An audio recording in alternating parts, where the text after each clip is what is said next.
The rain battered the tin roof of Eli Carter's small diner in rural Montana, a relentless drumbeat that matched the ache in his bones. At 42, Eli was a single dad, his life a quiet rhythm of flipping burgers, raising his son, Jamie, and keeping the world at arm's length since his wife's passing. That night in 2015, as he scrubbed the grill, a shadow appeared at the diner's glass door, a teenage girl, drenched, shivering, her eyes hollow as if she'd seen too much of the world and not enough of kindness. She carried nothing but a tattered backpack and a name she couldn't or wouldn't share. Against every instinct, Eli let her in, not knowing she'd unravel the threads of his simple life and reveal a truth that would shake the world. The story Eli wasn't one for strays. Life had already dealt him enough. A wife lost to cancer, a diner barely breaking even, and a 10-year-old son who asked too many questions about a mother he'd never truly know. But something about the girl, maybe her trembling hands or the way she flinched at the thunder, stirred a memory of his late wife, Sarah, who'd always seen the good in broken things. Just for tonight, Eli muttered, tossing her a clean dish towel and setting a plate of fries in front of her. She said her name was Lila. No last name, no story, just Lila. She was maybe 16, with matted dark hair and eyes that darted like a cornered animal's. Jamie, ever curious, peppered her with questions over milkshakes, but Lila's answers were vague, her voice barely above a whisper. Eli figured she was a runaway, maybe escaping something ugly. He'd seen enough of the world to know it could be cruel. "You got a place to go?" he asked. She shook her head, and something in Eli broke. He couldn't turn her out into the storm. The next morning, he called the sheriff, expecting a quick resolution, a missing persons report, a family to claim her. But the sheriff found nothing. No record, no match, just a girl who seemed to have fallen from the sky. Against his better judgment, Eli let her stay, setting up a cot in the diner's back room. "Just till we figure this out," he told Jamie, who was already calling her sis. Days turned to weeks. Lila helped at the diner, washing dishes with a quiet efficiency that spoke of a life spent surviving. She didn't talk much, but her presence grew on them. Jamie taught her how to play checkers, and Eli found himself softening, sharing stories of Sarah over late-night coffee. Lila listened, her guarded eyes warming just a fraction. She was good with Jamie, patient in a way Eli hadn't expected, and soon the diner felt less like a sinking ship and more like a home. But there were oddities. Lila knew things, random, specific things, like the layout of Manhattan's Upper East Side or the taste of caviar, details that didn't fit a runaway's life. Once, while cleaning, she hummed a melody Eli swore he'd heard on some classical station Sarah loved. When he asked, she clammed up, her face pale. Eli didn't push. He figured trauma had its own timeline. The first twist came 3 months later. A regular, old man Jenkins, left his newspaper behind, and Eli caught Lila staring at a faded headline. "Billionaire's daughter still missing." 13 years later. The story was about Cassandra Wentworth, the 9-year-old heiress to a tech fortune who vanished from her family's estate in 2002. The grainy photo showed a girl with dark hair and wide eyes, a face that could have been Lila's, younger and unscarred. Eli's heart skipped. He brushed it off, coincidences happened, but the seed was planted. He started noticing more. Lila's nightmares, where she'd cry out names, Margaret, Thomas, words that didn't fit her sparse story. One night, he found her sketching a mansion in meticulous detail, complete with a rose garden and a fountain shaped like a swan.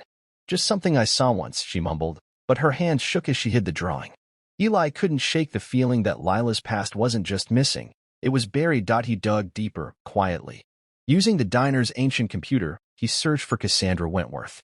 The articles painted a picture, a privileged girl, kidnapped or lost, her parents' empire crumbling under grief. The Wentworths had offered millions for her return, but the trail went cold. Eli compared photos, timelines. The math added up too well. Cassandra would be about Lila's age now. But why would a billionaire's daughter end up here, with no memory, no proof? The turning point came when Jamie, oblivious to Eli's suspicions, brought home a library book about famous mysteries. Lila saw the cover, a photo of young Cassandra, and froze.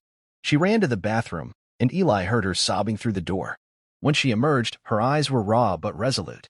"I need to tell you something," she said. Her story came in fragments. She remembered a big house, a woman's voice, her mother, singing her to sleep.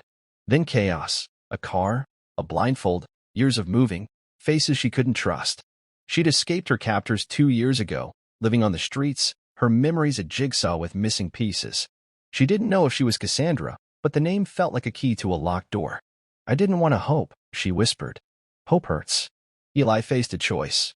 He could call the authorities, thrust Lila into a media circus, risk her fragile trust. Or he could protect her, keep her safe until she was ready. He chose the latter, but he also reached out to a private investigator he'd known from his army days, asking for discretion. The PI confirmed it. Lila's DNA, quietly tested from a strand of hair, matched Cassandra Wentworth's. The emotional climax came on a quiet Sunday. The diner closed for the day.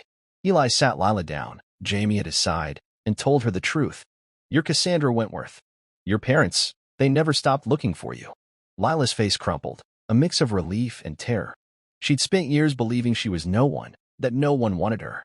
Now, she was someone, a daughter, an heiress, but the weight of it threatened to crush her. Eli took her hand. You don't have to go back yet. Forever, if you don't want. You've got a home here, Lila. With us. Jamie nodded fiercely, tears in his eyes. That act of compassion, offering her a choice, a family, unlocked something in Lila. She cried, not from fear, but from the realization that she was loved, not for who she might be, but for who she was. The Wentworths were contacted, and a tearful reunion followed weeks later. Margaret and Thomas Wentworth, now gray and weathered, flew to Montana. They didn't push, they waited, respecting Lila's pace. She chose to stay with Eli and Jamie through the holidays, easing into her old life.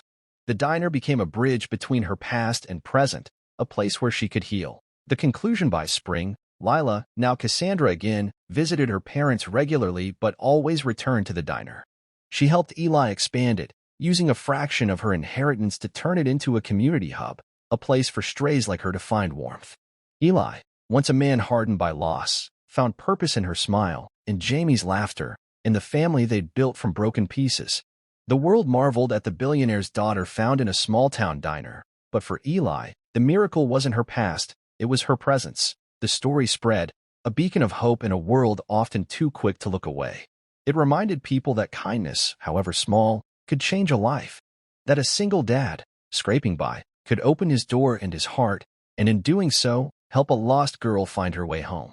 For Eli, Lila, and Jamie, home wasn't a mansion or a fortune. It was the diner, the rain, and the quiet promise that no one is ever truly alone.